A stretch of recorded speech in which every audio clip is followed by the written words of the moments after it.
सिर्फ सेवा करती हैं।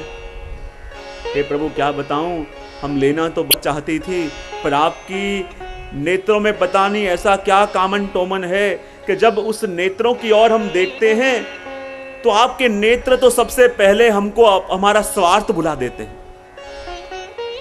जब आप उन नेत्रों से हमको देखते हो तो सबसे पहले हमारे स्वार्थ को हर लेते हो और बाद में बस प्रभु आपके प्रेम का ही स्मरण हमको रहता है।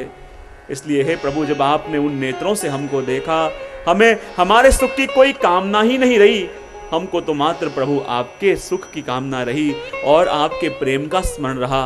और प्रभु ऐसे नेत्रों से आपने हमको देखा, तब से हमारी दशा प्रभु क्या हो गई है। बोले क्या हो गई है?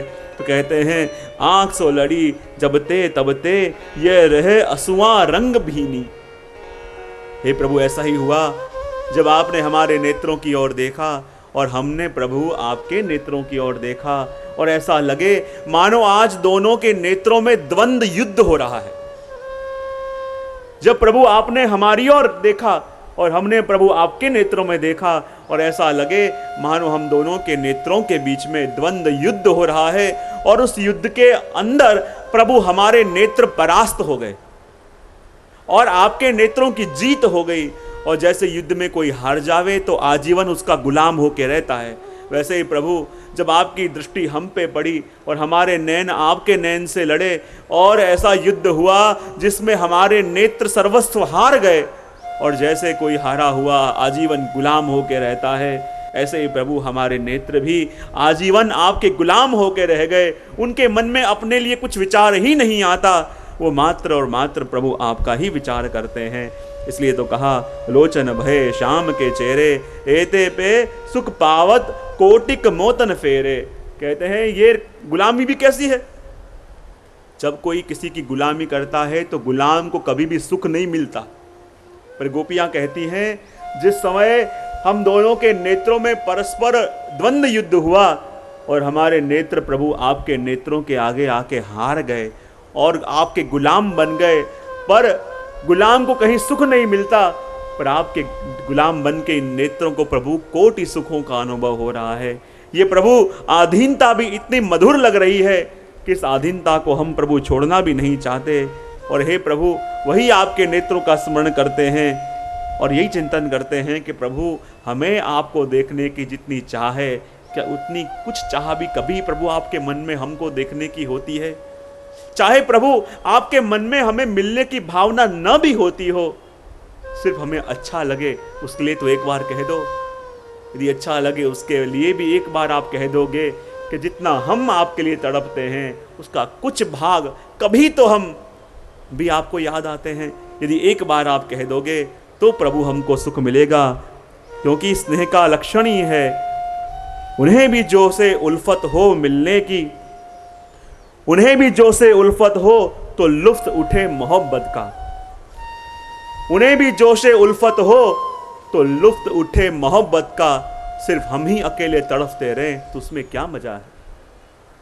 जितना ताप हमको प्रभु के लिए हो उसका कुछ अंश प्रभु को भी हम हमारे लिए हो तो प्रभु स्नेह में आनंद आवे। और वही गोपियां कह रही हैं कि जब प्रभु हमारे नेत्रों ने आपके नेत्रों को देखा और तब से हमारे नेत्र जो हैं प्रभु आपके आजीवन चेहरे हो गए। और कहा प्रभु आपके नेत्र कैसे हैं? भगवान ने कहा कैसे हैं?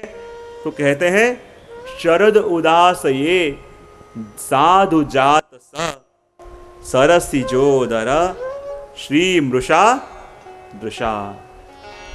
हे प्रभु आपके नेत्र कैसे हैं? शरद उदास ये, शरद की ऋतु थी, एक सरोवर के अंदर शरदकालीन स्वच्छ जल हो गया था और उसमें एक सुंदर कमल खिला। शरद उदास रहे साधु जात स, ऐसे सुंदर स्वच्छ जल के अंदर जो कमल खिला और प्रभु आपने नेत्र से जब उस कमल की ओर देखा तो अपने नेत्र मात्र से, अपनी दृष्टि मात्र से उस कमल की शोभा को भी प्रभु आपने हर लिया। प्रभु हमने बड़े बड़े चोर देखे पर आपसे बड़ा चोर कोई नहीं देखा। प्रभु को एकदम झटका लगा। अभी तो बड़ी बड़ी स्तुतियां कर रही थी, अभी तो बड़े बड़े गुणगान गा रही थी, अचानक क्या हो गया कि कह रही हो कि मुझसे बड़ा कोई चोर नहीं देखा। हाँ प्रभु, चोर तो बहुत देखे हैं, उनके बारे में सुना भी बहुत है, पर आपके जैसा पक्का चोर कोई नहीं देखा। भगवान ने कहा पक्का चोर और कच्चा चोर ये क्या होता है? चोरों में कोई कच्चा चोर पक्का चोर होता है? गोपियों ने कहा होता है। बोले क्यों? कि साधारण चोर हो ना, वो तो जब अंधेरी रात हो, अमावस्या की रात्रि हो, तब घर में चोरी करने जाए, और वो भी चोर भी साधारण हो तो किसी दुर्जन के वहां चोरी करने जाए, कोई सज्जन के वहां चोरी न करे। और प्रभु एक चोर आप हो, साधारण चोर होए वो तो अमावस्या की रात्रि को जावे, पर आप तो आए हो शरद की रात्रि में, उजियारी रात्रि में। चोरी करने वाला अंधेरा ढूंढे, पर आप तो उजेले में चोरी करने वाले, और कोई पकड़ भी नहीं पाता। उससे बड़ा चोर कौन हो सकता है? भगवान ने कहा मैंने क्या चोरी करी? बोले प्रभु आपने गोपियों के मन की चोरी करी, वस्त्र की चोरी करी, माखन की चोरी करी, बहुत बड़ी लिस्ट है तो प्रभु। प्रभु ने कहा ऐसी कैसी बात कर सकते हो, मैंने क्या चोरी करी? तो कहते हैं शरद उदासय, यानी शरदकालीन स्वच्छ जल के अंदर, और साधु जात सा, ऐसे साधु रूप लगने वाले जो जल के अंदर स्वच्छ जल में कमल खिला है, उसकी लाली माँ को भी प्रभु आपके नेत्रों ने हर लिया। श्री मृषादृशा, श्री का एक मतलब हुआ कमल की शोभा, कमल का सौंदर्य, और श्री का मतलब हुआ कमल के बीच में जिसका आसन है। ऐसे लक्ष्मी जी भी प्रभु आपके नेत्रों के कारण ही वैकुंठ को छोड़ के ब्रज में पधारे। श्री वृषादृशा, श्री यानी शोभा, श्री यानी लक्ष्मी जी, और उस कमल की शोभा को प्रभु जब आपके नेत्रों ने हर लिया, तो उससे बड़ा चोर प्रभु कौन हो सकता है?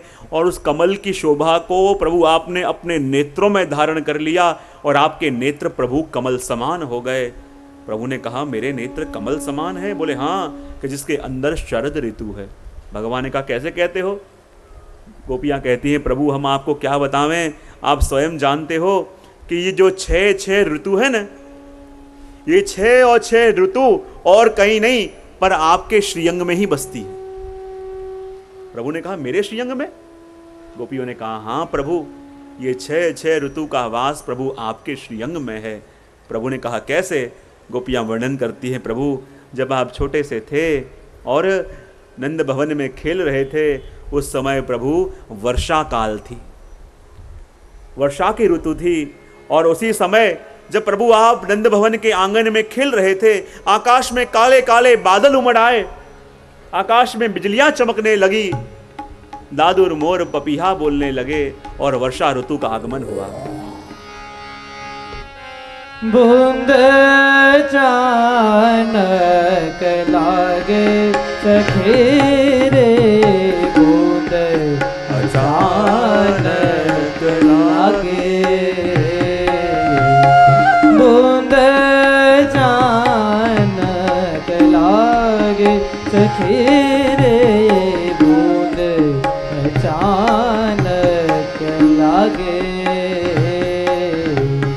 सोबत हुते मदन मद माते, सोबत हुते मदन मद माते, घन घर जो तब जागे,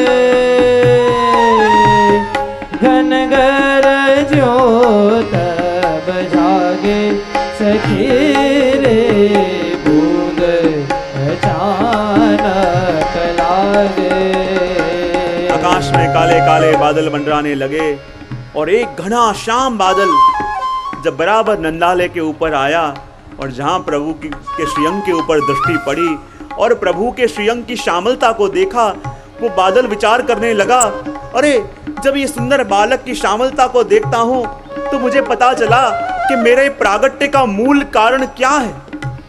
और जब इन श्याम बालक की, श्याम सुंदर की श्यामलता को देखता हूं तो मुझे ऐसा लगता है, और मुझे पता चल गया कि जब विधाता ने इस बालक का निर्माण किया होगा और अपने हाथों में श्याम रंग लेके इसके श्रीअंग में श्यामलता फैलाई होगी, फिर उस श्याम हाथों को लेके जब जल में धोने के लिए गए होंगे, और उसी जल से हम मेघों का निर्माण हुआ।